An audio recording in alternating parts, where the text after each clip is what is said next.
Il y a quelques mois, nous avons eu le plaisir de vous présenter des artistes en interview. Aujourd'hui, débat artistique entre Thierry, comédien, Johnny, arrangeur musicaux et Eric, metteur en scène. C'est Et parti, bon clap. visionnage. Bonjour. Bonjour à vous tous.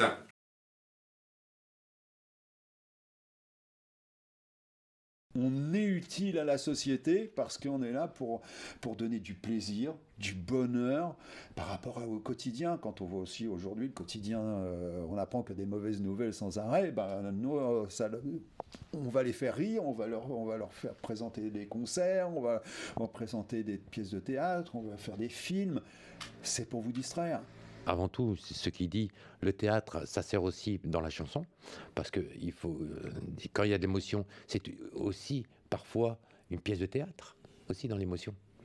En fait, j'aurais voulu être un artiste. Bon, j'ai pris des cours de chant aussi. Et c'est vrai que depuis tout jeune, j'ai toujours rêvé de ça. Donc, en fait, tous les deux, et puis les autres personnes que j'ai rencontrées dans le monde artistique, vont m'apporter du bonheur. Parce que, comme je l'ai expliqué, très jeune, j'ai eu quand même beaucoup de, comme tout le monde, hein, des soucis, beaucoup Dans 5 minutes, il va me demander de l'argent. de petits Mais si je problèmes. fouille mes poches, je sais que c'est moche. Oui, non, mais c'est vrai que le monde artistique et les artistes m'apportent du bonheur.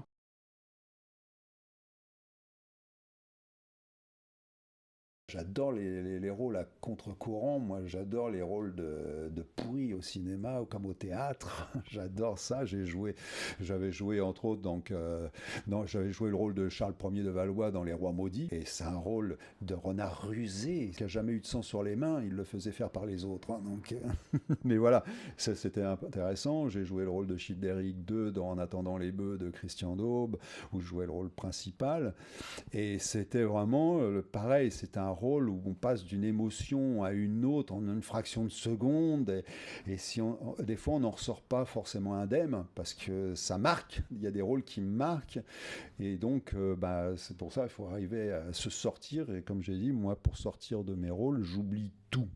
C'est-à-dire que ne me demandez pas aujourd'hui quelles sont les répliques de mes personnages, à part peut-être encore quelques répliques du général Allen dans Calamity Jane de Jean-Noël Fenwick, où j'avais encore quelques répliques. Voilà, mais généralement, je sors toujours de mes rôles.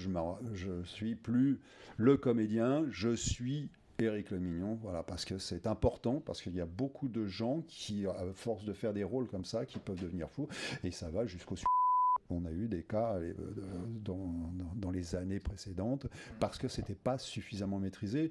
Et le problème, c'est que les comédiens ne sont pas suffisamment accompagnés par rapport à ça. Et c'est ça qui est dommage. Et moi, j'accompagne toujours, quand je suis coach d'artistes, c'est justement de pouvoir les accompagner aussi bien avant pour les faire rentrer dans leur personnage que de les faire ressortir. C'est que dans les années 80, quand j'ai fait des photos d'artistes dans le monde du showbiz, ce qui m'avait interpellé et intéressé aussi, le personnage qui était sur scène, puisque voilà, un chanteur, effectivement, il doit exprimer ses émotions, il a un personnage sur scène, et qu'ensuite, je les voyais dans les coulisses ou dans la loge, où là, ça redevenait la femme ou l'homme.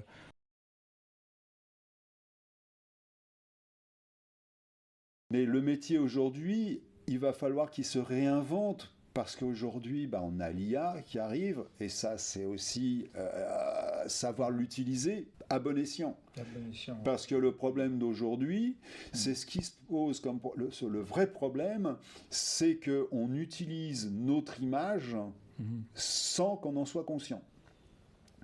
C'est arrivé justement à un acteur qui, d'un seul coup, son copain l'a appelé en lui disant « Mais t'as fait une publicité, c'est super, mais tu me l'avais pas dit. » Il dit « J'ai jamais tourné de publicité. » Il lui a fait voir la publicité et on avait utilisé son image, sa propre voix, sans lui dire. Donc ce qui fait que l'artiste lui-même ne touche rien, puisqu'il n'a rien fait. Et c'est ça. Et donc du coup est partie une pétition qui est signé par de nombreux artistes, surtout au niveau du milieu de la voix off, parce qu'au niveau de la voix off, nos voix, on en a besoin. Moi, je sais que j'ai fait de la voix, je vendais ma voix à la Fédération française de judo à l'époque pour faire tous les commentaires des championnats d'Europe, des championnats du monde, parce que j'ai une voix très grave et une voix posée aussi. Donc on utilisait, j'étais payé pour ça. Mais aujourd'hui, ce métier-là, si on ne met pas un cadrage, si on ne met pas des lois pour préserver les artistes, c'est là où ça va être compliqué, parce qu'on n'aura plus que... On commence déjà, on a même mis déjà une chanteuse qui fait des millions de vues et qui est complètement virtuelle, qui n'existe pas. C'est-à-dire qu'il n'y a pas de loi, il n'y a rien qui protège les artistes, et aujourd'hui, il va falloir travailler pour que on crée, donc ils ont créé une commission qui va permettre par la suite de pouvoir dire là c'est autorisé, ça c'est pas autorisé, mais attention, parce que les artistes ils ont besoin de gagner leur vie, et puis de ça, parce que vous, en tant qu'artiste, pour tous, que ce soit Johnny, que ce soit Thierry ou tout le monde, on a besoin de préserver notre image. Notre image, on y tient. Parce que faire passer des messages aux gens, de dire continuez d'aller voir les spectacles. Moi, je gère des comédiens, je suis aussi manager d'artistes. J'ai une comédienne qui s'appelle Nathalie Boileau, par exemple, qui a tourné dans 52 films, qui fait du one-woman show, qui a tourné en tournée avec dans les Fourberies de Scapin, qui a fait. Et aujourd'hui, chaque fin de spectacle, chaque artiste envoie ce message à tous les spectateurs. Parce que on a beau leur expliquer que si demain ils viennent plus voir les spectacles, il n'y aura plus d'artistes. Et s'il n'y a plus d'artistes, vous vous amuserez comment ? On est là pour vous amuser, on est là pour vous donner du plaisir. Et c'est ça qui est important. Et c'est notre but. Et on est heureux de vous donner ça. Et jouer devant un public, il n'y a rien de plus jouissif. Et ça, j'adore ça. C'est quand j'ai le contact avec le public, que le public le rend, on a envie d'en donner encore plus. Mais s'il n'y a plus de public, il va être où le plaisir ? Le message qu'on fait passer, c'est ça, c'est de retrouver que les gens retournent dans les salles parce que c'est important et on a besoin d'eux comme ils ont besoin de nous.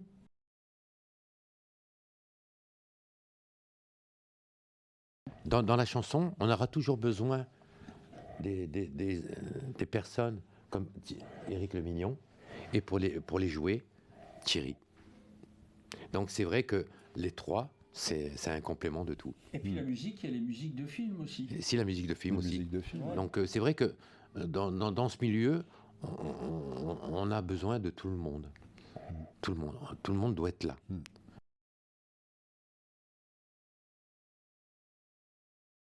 Si on veut faire passer les émotions par rapport à un public, l'interprétation, elle est hyper importante. C'est la façon dont on va faire passer le message qu'on veut faire passer. Pour raconter un peu une anecdote sur quand j'avais monté Calamity Jane de Jean-Noël Fenwick, la scène finale, je me suis enfermé dans mon bureau pendant 2 jours de nuit à écrire la scène parce que je voulais qu'elle soit hyper émouvante. Je voulais vous montrer le côté de Calamity qui était miséreuse et sa fin de vie qui était lamentable. Et quand j'ai écrit cette scène-là, je voulais que les gens sortent en pleurant pratiquement. J'avais dit, et je m'étais basé sur le fait que quand on meurt, notre âme passe un couloir. Pour ceux qui étaient revenus, j'avais entendu pas mal de choses là-dessus, quand ils revenaient, ils avaient un long couloir lumineux avec une personne qui les attendait au bout. Enfin voilà. Et je me suis servi de ça pour faire la scène. Et j'avais vraiment fait cette scène finale avec le côté où la porte de la maison de Calamity Jane s'ouvrait toute seule. Il y avait du halo de fumigène qui passait derrière un grand projecteur lumière qui venait prendre le fauteuil rocking chair où Calamity Jane avait été mise là, elle était aveugle, elle ne voyait plus rien. Et dans le nuage de fumée qu'on voyait au niveau de la porte, on voyait Billy Koch qui venait la chercher, qui lui était mort de balles dans le dos quelques temps avant. Et puis elle part dans son délire, elle le voit pas, et elle dit mais voilà j'ai Billy Koch, c'est toi. Il dit oui. Et il dit mais qu'est-ce que tu fous là? Je viens te chercher pour ta dernière danse. et ils rentrent et ils font tourner. La musique, je l'avais fait composer avec 2 compositeurs pour que vraiment ce soit calé au cordeau, comme on dit, pour que ce soit nickel.